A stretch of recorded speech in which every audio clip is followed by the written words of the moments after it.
نحمده ونصلي على رسوله الكريم اما بعد فاعوذ بالله السميع العليم من الشيطان الرجيم من همزه ونفخه ونفثه وانذر عشيرتك الاقربين رب اشرح لي صدري ويسر لي امري واحلل عقدة من لساني يفقهوا قولي۔ محترم عزیزان قدر، السلام علیکم ورحمۃ اللہ وبرکاتہ۔ حدیث رسول اللہ صلی اللہ علیہ وسلم کی اس کا قرآن مجید سے بڑا ہی گہرا ربط ہے، اور ان دونوں کا آپس میں اس طرح کا ربط ہے کہ کوئی شخص بھی جو ہے ان کو الگ نہیں کر سکتا، یہاں تک کہ وہ رسول اللہ صلی اللہ علیہ وسلم سے ملاقات کر لے۔ یہ دونوں چیزیں کتاب اور سنت ملی رہیں گی، آپس میں جڑی رہیں گی، ان کو کوئی الگ نہیں کر سکتا۔ اور ہدایت کا پیمانہ بھی رسول اللہ صلی اللہ علیہ وسلم نے یہی دیا ہے، ترکت فیکم امرین ترکت فیکم شیئین، دو کام چھوڑے جا رہا ہوں، دو حکم چھوڑے جا رہا ہوں، لن تضلوا ما تمسکتم بہما، ہو ہی نہیں سکتے کہ تم گمراہ ہو۔ لن مطلب ہوتا ہے ہرگز نہیں،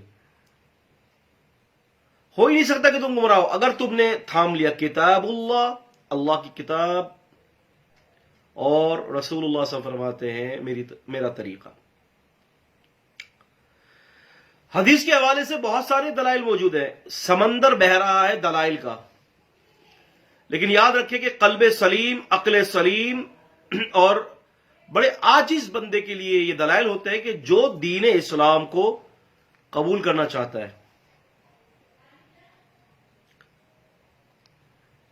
قرآن مجید نے سورۃ طٰہٰ کے اندر اللہ تبارک و تعالیٰ نے یہ حکم نازل کیا کہ وَأَنذِرْ عَشِيرَتَكَ الْأَقْرَبِينَ۔ قرآن مجید نے یہ حکم دیا کہ اے نبی علیہ السلام، آپ اپنے قریبی رشتہ داروں کو ڈرائیے۔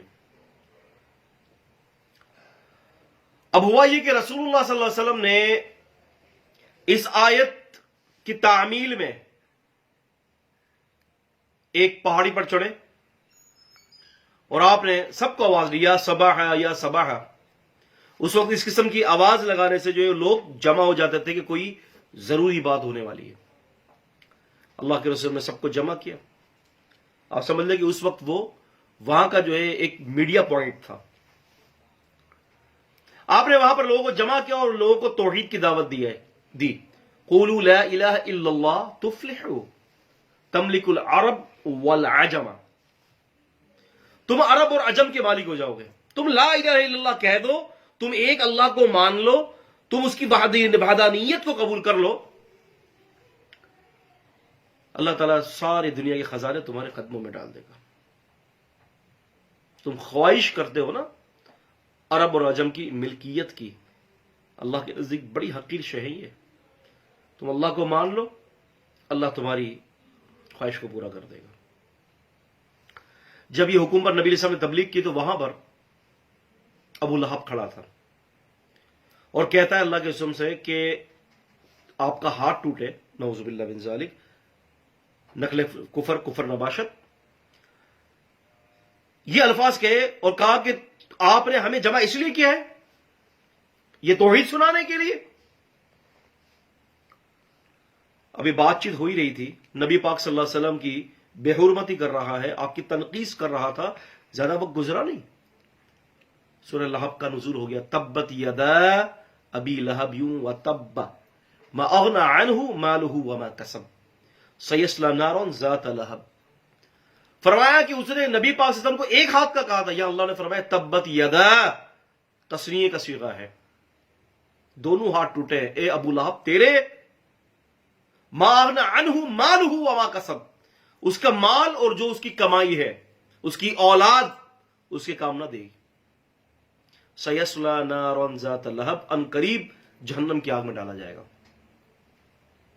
اب یہاں سے نکتہ یہ ہے کہ نبی علیہ السلام نے اللہ کے حکم کو پورا کرنے کے لیے سب کو دعوت دی، اسے اللہ کے رسول صلی اللہ علیہ وسلم کی بے ادبی کی اور یہ کہا کہ آپ کا ہاتھ ٹوٹے، نعوذ باللہ، اللہ تبارک و تعالی نے اس بات کے پورے دفاع پر سورہ لہب نازل کر دی. اگر حدیث حجت نہیں ہے تو پھر حدیثی الفاظ اور حدیث کے مفہوم کی اور حدیث کے سارے پورے کانٹیکسٹ کی حفاظت کیوں کی جا رہی ہے؟ وہاں ایک ہاتھ کہا، یہاں اللہ نے دو ہاتھ کہا. پتہ چلا حدیث حجت ہے. اللہ پاک نے اس پورے واقعے کو جو حدیثی واقعہ ہے اس کو پورا یہ قرآن مجید کے اندر ایک زبردست قسم کے پیرائے میں ذکر فرمایا ہے. اور پھر دیکھیں نا، ایک اور بات بتاتا چلوں میں آپ کو. قرآن مجید نے اس کا ذکر فرمایا سورہ مائدہ میں، سورہ 5 میں اور آیت نمبر 6 میں، یا ایھا الذین آمنوا اذا قمتم الى الصلاة فاغسلوا وجوہکم وایدیکم الى المرافق وامسحوا برؤوسکم وارجلکم الى الکعبین وَإِن كُنتُمْ جُنُبًا فَطَهَّرُوا.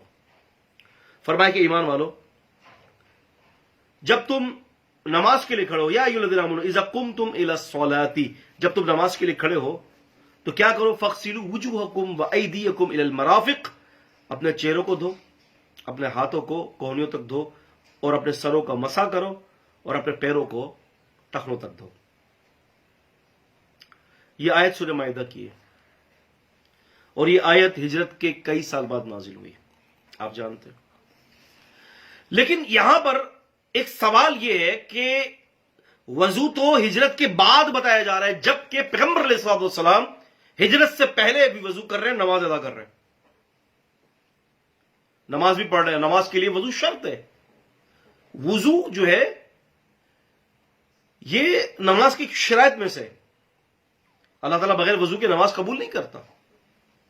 لیکن آپ نقطہ دیکھیں، یہاں پر پوائنٹ ٹو بی نوٹڈ ہے، وہ یہ ہے کہ اتنے عرصے سے نبی پاک صلی اللہ علیہ وسلم بھی نماز پڑھتے رہے وضو کر کے، صحابہ کرام بھی، اور وہ وضو کا طریقہ امام بخاری کی صحیح بخاری کے اندر کتاب الوضو کے اندر موجود ہے.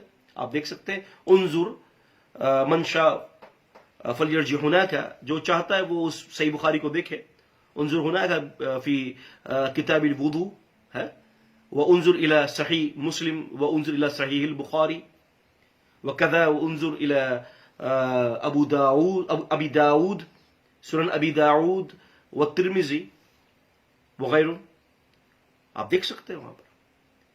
تو مسئلہ یہ ہے کہ ابھی تو وضو کا طریقہ سورہ مائدہ میں نازل ہوا ہے، اور یہ سورہ مائدہ ہجرت کے بعد نازل ہوئی ہے. یہ آپ اس بات کو ذہن میں رکھ لیں کہ یہ سورہ مائدہ مدنی سورت ہے، جبکہ مکے کے اندر کئی عرصے پہلے وضو بھی ہو رہا ہے، نماز بھی پڑھی جا رہی ہے. اور پھر اسی سورہ مائدہ کے اندر تیمم کا بھی حکم ہے، اور لازمی سی بات ہے کہ جب پانی نہ ہوگا تو تیمم کا حکم پہلے سے ہی برقرار رہے گا. تو اب مجھے بتائیے کہ وہ جو بخاری اور مسلم کے اندر اور دیگر کتب احادیث میں وہ وضو کا طریقہ موجود ہے، اور یہاں اس طریقے کے بارے میں وضاحت کر دی گئی، آپ کو چہرہ دھونا ہے، آپ کے سر کا مسح کرنا ہے، آپ کو کونیوں تک ہاتھوں کو دھونا ہے، آپ کو پیروں کو دھونا ہے. تو وہ حدیثی بیان کیا تھا؟ اگر اتنے عرصے کے بعد یہ وضو کا طریقہ یہاں نازل ہوا ہے تو پھر پہلے صحابہ کرام کے وضو کا اور نبی پاک صلی اللہ علیہ وسلم کے وضو کا کیا حکم تھا؟ لازمی سی بات ہے کہ قرآن کے علاوہ بھی وہی نازل ہوتی ہے، اور وہ وہی رسول اللہ صلی اللہ علیہ وسلم کی حدیث ہے. یہ بات میں نے آپ کے سامنے رکھی ہے. کوئی اگر ایمان لانا چاہتا ہے تو ایمان لائے، کوئی انکار کرنا چاہتا ہے انکار کر دے. من شاء فلیؤمن، جو چاہتا ہے ایمان لائے، من شاء فلیکفر، جو چاہتا ہے انکار کر دے. اس کا حساب اللہ کے ذمہ ہے. السلام علیکم ورحمۃ اللہ وبرکاتہ.